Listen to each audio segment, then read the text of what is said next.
Was it? Yes, it was my turn. Yes. All right. So, continuing on with JPEGMAFIA.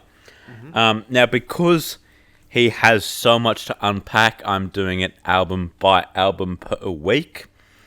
Last week, 2 weeks ago, I did Black Ben Carson. This week, I'm doing Veteran, and then in 2 weeks' time, I'll do All My Heroes Are Cornballs. So, Veteran. I was surprised at how low-key the first beat was. Like, coming from Black Ben Carson, where everything was just aggressive and fuck you. Yeah. And you can't think that. You're not allowed that. I'm allowed that. Like, I'll play the first beat from it, but it was like very... I don't know how else to explain it other than low-key. It's 1953... Wait, stop the tapes. The Weeknd's released an album. Wait, actually? Yep. Yeah, mate, I might have to reassess my Well, you'll have to... my doings. Let me see. Let me double check here. what's it called? It is called Blinding. No, wait, it's just a song. Wait, hang on. Have you absolutely Have I miffed it here? have I trolled it? Have I trolled not only? Oh no, I'm playing a song. He's Blinding Lights is a single, yeah. Yeah, he said that he's loved. Someone said. Hang on. Frank Ocean changed his picture on Spotify too. That's got to mean something. Oh, he released another single as well, In My Room. Yeah, I've heard that one. Oh, fucking Christ. I don't think that's an album. Alright, carry on. Carry on. Alright, so I'll play the first beat from Veteran by JPEGMAFIA, which is 1953, and Calvert. That's actually nice to listen to. And even like later on. Like it's very... I don't know. That was the first thing you listened to? Yeah, that's the first song. Like, if that was the first song by JPEGMAFIA you've listened to, you'd be like, oh, okay, I can listen to this. But then he's just like, got cuck, and I smell crack. I killed a policeman, now I'm horny. Yeah. So yeah, that was a little bit surprising. I did not expect that. I don't think it was as good as his work usually is, because I think if you're saying weird shit, you need a weird shit beat too. Right. Like, if you're saying weird shit over a normal beat, it doesn't really match up. But if your beat is just like ODB screaming, right, then you can say shit like, alt-right want war, but that's fine, then bitch neighbours in the way, well that's common. Which is exactly what he does on Real Neighbour. Not the actual title of the song. I'll play the beat of that one. So you know when you do that with your face, with your voice, like, yeah. That's that. That's Old Dirty Bastard screaming. That's a sample of ODB. And he's just screaming wet. Like, that matches up. May not be good, but it matches. And Thug Tears as well. Like, shit, what am I up to? If your beat is some disgusting ass clicky shit, you can rap about rolling deep in ketamine. This is Thug Tears. I hate this beat. I hate listening to it. Whether you've got earphones in or you're in your car, each little click is going from left to right. Like, it's so... I hate it. It's so unpleasant in every way. Like, it's very artistic and no one else does it, but I hate it. A good highlight of the album, though, is Baby I'm Bleeding. I also hate the beat. I love this song. This was the song that I played on the last show. Yeah. So it's not one of his worst beats, but, like, still up there. And he's got some hard-ass lines in that as well. Chains on my body, looking like a rapper, acting like a slave when I'm gunning for my masters. Yep. Doesn't rhyme in an Australian accent, but fuck, that is hard. I don't think this project is as good or as well put together as the last one, which I will get into later on. But the first reason is on the song My Thoughts on NeoGAF Dying. For those of you who don't know, NeoGAF is a forum on the internet which was used to discuss video games. Right. And it was shut down after the owner was involved in some form of a sex scandal. I didn't do too much research on it. But so this song, Peggy just discusses his thoughts on that particular forum shutting down. He just repeats, "I don't care," over and over again. Well, that's funny. It's good for a laugh. Yep. But it does break up the significance of his content. I honestly do think that Peggy is just trying to disgust people with this project as well. This is going on to the next song, but so going back onto My Thoughts on NeoGAF Dying, his last project, Ben Carson, it had a lot to do with racial profiling. He had a song called PTSD. I'm pretty sure it was on that one, where he talked about his time served in, I think it was the Air Force, may have been the military, but some sort of U.S. defensive, corporation, right. And how it's sort of fucked him up. It was very heavy stuff. And then him just saying, "I don't care that this internet forum shut down," is the moral of the story. Yeah, that's it. That's not as important as the other stuff. Yeah. And it does it really brings it down. But, yeah, so I think that Peggy is trying to discuss people in this project. Rock and Roll is Dead. It was so revolting to me. He sampled an ASMR video of someone clicking with their mouth, Are you doing the clicking right now? Yeah. Right. And it was just that sampled as I fucking hated that. I did not want to listen to that a second time. Germs is the weirdest song I've ever heard as well. It starts out with a beat that doesn't make any sense. I'm going to skip to about 30 seconds here. That beat is quite bad. That's what he does, bad beats. Yeah. But a comment on Genius said, "The song features a minimal, almost non-existent melody over electronic drums that bend and fall out of sync at will." Which is pretty accurate. He does have a hard line in there, I will give him that. "They not us. I'ma make him put his guard up.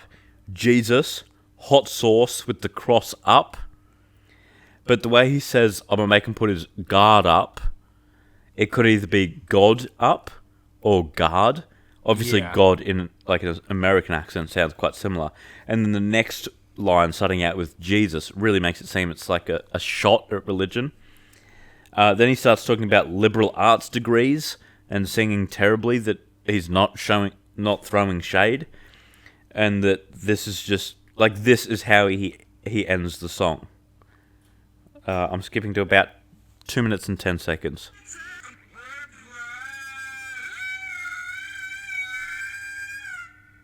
That's horrible.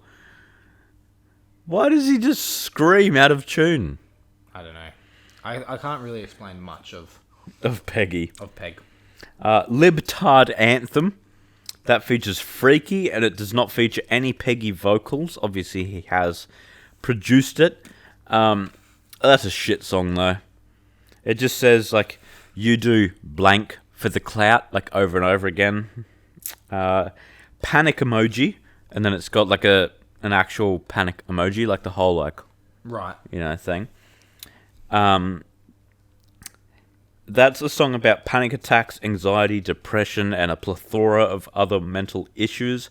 Peggy used a sample of a shower running in the beat, and he has since said that he did that because the song was inspired after he had a panic attack in the shower. It was a very weird song, and at times it had a very distorted and heavy vibe. At other times he was singing softly over a simple stripped back beat. Then in the outro there's just a bloody banjo playing. It does so many tones, the song. It is a better song than the last couple in the project, but it's still not very well composed. And it just feels like there's too many songs in this one song. He goes from talking about symptoms of mental issues that he experiences and how he's like constantly masturbating, to talking about how he's getting cash and counting swag. And then he says he's taking Grey Death, which is a massively inconsistent drug, which is like highly fatal. So obviously, like if you're taking it, you are at your lowest low, and you just don't care if you die or not. DJ Snitch Bitch interlude does have a dope line. He uses like a triple entendre. Mac high as Sierra, your updates as frozen. So Mac either refers to a Macintosh, like an Apple computer, or a Mac 10, which is a gun. Frozen refers to either the Mac computer freezing or the Mac 10 killing you. And then Sierra is an Apple operating system, but also a very tall mountain. So if he's pointing the Mac at the Sierra, he's pointing at your head, and you're going to get frozen. There you go. I thought that was actually really cool, that he, did 3 of them in one line. The song itself isn't the best. It's only like a minute and a bit long, and only half of it has vocals. The other half is just his weird-ass producing, so it is kind of hard to listen to. In Whole Foods, he's kind of pointing out how dumb society is. At one point, he talks about how Pitchfork will try and look good by punishing an artist with abusive histories, just by like not reviewing them and giving them any, exposure. But then he points out how they will review other artists who have very similar pasts, X for example, but they will review them because it's guaranteed clicks. He's got one line in there which is awesome. Pitchfork told me to never be abusive, less I'm moving units. But then in the second half of the song, he just starts referencing a fuck ton of old video games, like GoldenEye and shit. Like, I don't really know why. Macaulay Culkin is actually a really nice song. The lyrics don't say much. There's a few references to like the 90s thrown in there. It's a very like boom bap type drums with like a single guitar just slowly playing some notes over the top. And it's pleasant to listen to, which is rare coming from Peggy in this project. Williamsburg is fucking weird as. In the first verse, he's just hating on yuppies. Didn't know what yuppies were, but they are young, arrogant, wealthy people who place importance on material possessions. He had one line in there that I thought was pretty clever. Can I say? No, definitely not. What can I say instead? Loons. Okay, replace the L in loons with a C. And you loons dying too. Word to Charles Barkley. My head dreaded up like my name's Nah, we don't do that. Simple ass rhyme and neighbours. So Peggy was obviously going to say Marley. Head dreaded up like a Marley. But he's... What did I write? He's holding himself to a higher standard than that, saying that's too much of a simple rhyme, but like he still just included it. I don't know if he just couldn't think of something or just decided to be artistic about it, but that's something I've never heard before, which I thought was actually pretty cool. And then the chorus is just all the ad-libs from the first verse of Butterfly Effect from Travis Scott. Right. Like he just took the ad-libs for it. Right. Just put it in. And that's the whole chorus. Like, what the fuck is that? But like that's the whole chorus. Like he didn't rap over the top of it or anything. Why he chose to sample that song and why he chose to sample that part of the song, I don't know. But skipping ahead a couple of songs, Rainbow Six is an incredibly contrasting song. It starts out with someone just chanting "cunty, cunty, cunty" over and over again, and then this horrible fucking vocal sample comes in, and Young Midpack starts rapping over it. I'll play that. That's at about 45 seconds, I think. So this is cunty, and then this vocal sample. It's kind of hard, but I don't want to hear it, That's fair enough.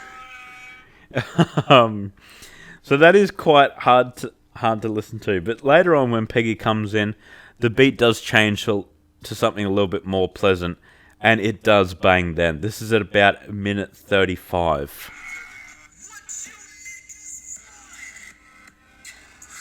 So it's no longer vocal, and it goes more like a synth.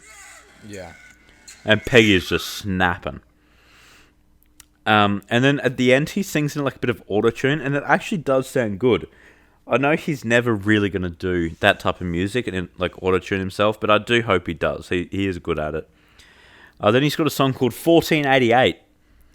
Don't know if you know what that would mean, but it's got two numbers referring to white supremacist ideology. 14 referring to the 14-word slogan, "We must secure the existence of our people and a future for white children." Who knows this? I don't fucking know. Shit. I know. I'm like back in grade 12 shit learning all this. And then I did know 88, that stands for Hail Hitler, H being, the eighth letter. But the Genius annotation for the song says he's poking fun at white supremacists. I don't really know much about politics or anything like that, so there might have been a few lines in there that I missed. But it seemed to me more like it was just poking fun at white people in general.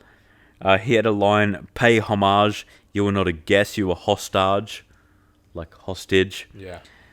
Which, like, credit where credit's due, that is a pretty hard line. But as I mentioned in my last Discog dive on this crazy ass man, that's not how things should work. Like, I do understand that hip hop was founded, or was not founded by white people, but there have been many white people to change it for the better. Like, where would we be if Eminem wasn't here? Like, what would it sound like now? Nowhere near as good. Like, there have been so many white people to change it for the better. Defining hip hop as black culture is just unnecessarily segregating people, and like that's been a big issue with black people in the past, segregation. So why are they, bringing it back now and like projecting it onto other races? Yeah. Like, just like, we're all human, we're all the same. It's just where our ancestors grew up, whether it was in harsh sun or not. That's the only difference between us. Like, there isn't anything, neurological between us, if that makes sense, and any neurological differences. Like, I think defining hip-hop as black culture is no different to saying black people are not allowed to go to Starbucks. I can't really think of white culture. I don't know if we really have much. Yeah. But, like, Starbucks is the best I could think of. But that's just, like, it's unnecessary, You can go wherever the fuck you want. Yeah. Yeah, I think hip-hop, or, like, music as a whole, I should say, it's a form of art, and art does not care what the artist looks like. Overall, I don't think this artist was as put together as Black Ben Carson was. Songs like My Thoughts on Near Gaff Dying, like I said earlier, it did really break up the importance of the other songs, and they did bring down the significance of the album as a whole. But my three songs for this one is Baby I'm Bleeding, which is a banger, Thug Tears, although it's a disgusting ass beat, it's a good song, and then Macaulay Culkin, because it's actually pleasant to listen to. And be sure to stay tuned, because like I said, in 2 weeks, I'm going to be back in and dissecting All My Heroes Are Cornballs. All right, there you go.